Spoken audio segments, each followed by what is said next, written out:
હાલો હવે બીજો પ્રશ્ન, ભારતના રાષ્ટ્રધ્વજમાં કેટલા રંગ છે? બોલ આકાશ. સાચો જવાબ 5 માં. હવે ભારતના રાષ્ટ્રધ્વજની વચ્ચે જે ચક્ર છે એનું નામ શું છે? બોલ પાસ. સાચો જવાબ 5 માં. જો પહેલા હું હેલા પૂછીશ. ઓકે, ચાલો ભારતમાં જે રાષ્ટ્રધ્વજ છે એની લંબાઈ અને પહોળાઈનું માપ કેટલું હશે? બોલ. 3:2. સરસ, વેરી ગુડ.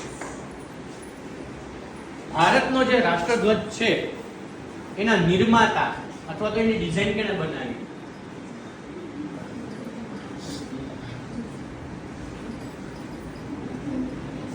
કોણે હાથ ઊંચો કર્યો? જો જવાબ નહીં દે તો હું 0 મૂકી દઈશ. આવડતું ખોટું પડે તો વાંધો નહીં. બોલો બોલ. મેં બોલ. આખું સાચું જવાબ. બોલો બોલો બોલો બોલો. સાચો જવાબ પિંગલી વેંકૈયા. Very good.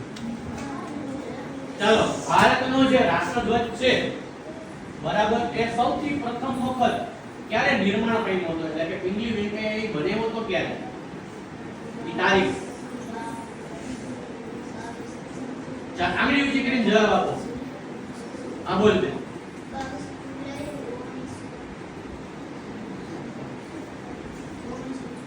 સાચો જવાબ છે 22મી જુલાઈ 1947. ચાલો, કોઈ અત્યાર સુધીમાં